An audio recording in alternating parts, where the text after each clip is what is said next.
welcome to White Regis TV film review and preview. I'm Andrew Wright. This week, Black Phone 2 was released on home video.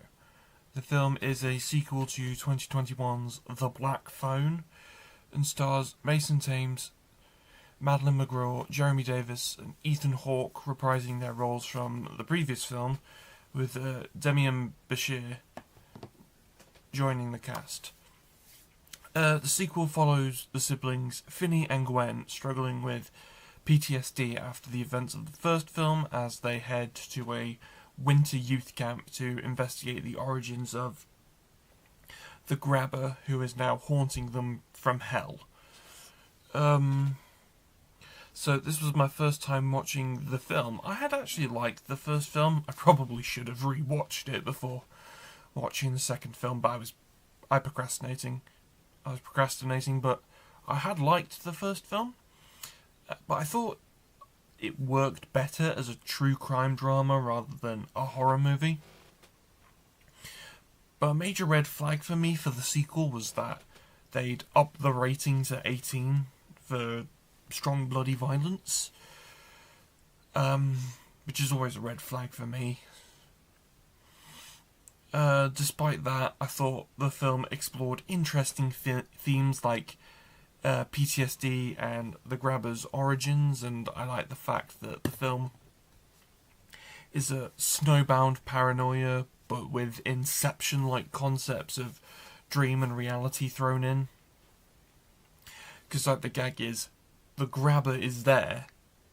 He's come back as a spirit from hell, but only Gwen can see him when she's dreaming, and if he attacks her in the dream, it sort of like affects her in reality, that type of thing. I think, and I thought that Thames, McGraw, and Davies gave great performances in some scenes, but I thought the film was a little clunky, yeah, and frankly, the 18 rated gore was unnecessary. But there's horror films I respect, like the original Halloween or Rennie Harlan's Strangers trilogy. You know, what's good about them is that they know that they don't need masses of gore. Like, you don't need to see. I think in the original Halloween, it was reclassified as a 15 because there's very little blood, or at least not that you see. And I thought that was actually quite good. So I gave Black Phone 2 3.5 stars out of 5. It's on home video now. This week, The Smashing Machine was released on home video. The film is a biographical sports drama and is an adaptation of a 2002 documentary of the same name. The film stars Dwayne Johnson as MMA fighter Mark Kerr and Emily Blunt as his girlfriend. The film follows Kerr during 1999 and 2000 as he takes part in a tournament in Japan, sort of like a regional lesser offshoot of UFC, which even though his personal life is falling apart due to struggles with addiction and relationship issues with his girlfriend. So Johnson and Blunt were Golden Globe nominated for their performances. They weren't Oscar. They were snubbed at the film was snubbed at the Oscars.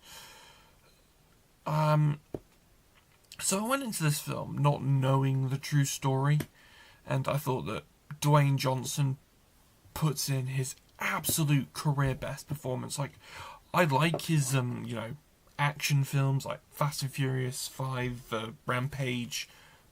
I thought his previous career best performance, which I think I said on this program, was Black Adam, which I really liked his performance in Black Adam because I thought that was so much different than what he'd done before. But this is definitely his career best performance, and I also think it's his career best film.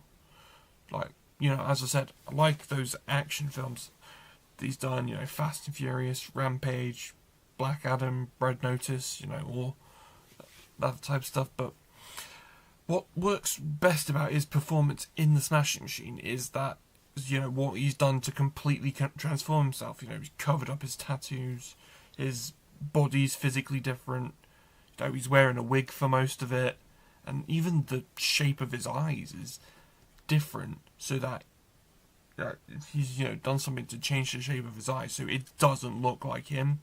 Even if you're looking at him directly in the face, he does look pretty unrecognisable.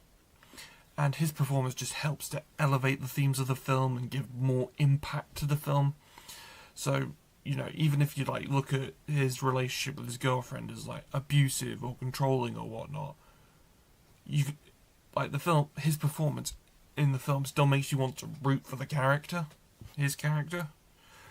So, I gave the film 5 stars out of 5, which was brilliant. The Smashing Machine is on home video now.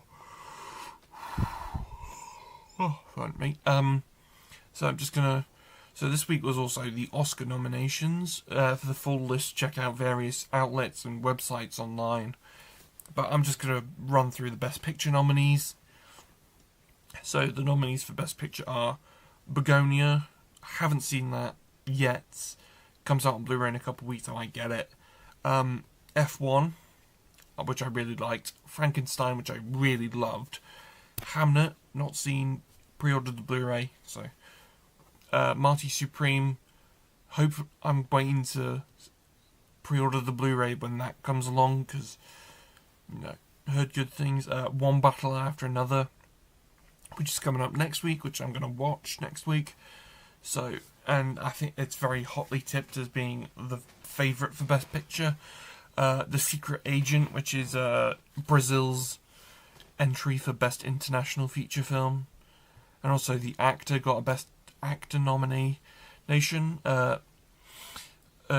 Sentimental Value, which was Norway's submission for Best International Feature, which got a nomination there. And it's also got 4 acting nominations alongside it, including Stellan Skarsgård. Sinners, the Michael B. Jordan vampire thriller, which I honestly didn't get.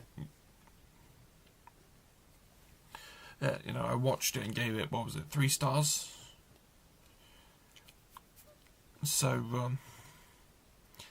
I just didn't get it. Can't claim to have got it.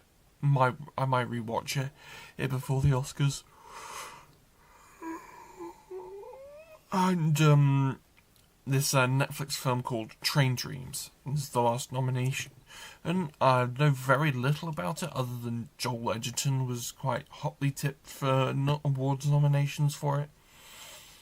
But yeah, no, not really knowing much. Don't really know much about it. I might give it a watch at some point. If I also get a chance, might also check out Sentimental Value. It was Secret Agent, but it's not like the 2020 Oscars from just where Parasite was the big upset over in 1917, where I'd pretty much seen all the nominees. So I watch. Actually, I don't tend to have seen a lot of the Best Picture nominees. So, 2 years ago? Seen Oppenheimer. Really loved Oppenheimer. Watched it again this year, 2026. Loved it even more than the last time I watched it. So, as I hadn't seen it since my original review of it. So yeah. But yeah, One Battle After Another is the bookie favourite to win. But these things always produce an upset. Personally, I'm hoping for Frankenstein, because I haven't seen a lot of the other nominees yet. F1's not in with a very good chance. That's all I have for this week, but be sure to check back next week, where, as I said, I'll be talking about One Battle After Another, so I'll be watching that next week. And I'll also be talking about the BAFTA nominations, because that's next Tuesday. So, see you next time.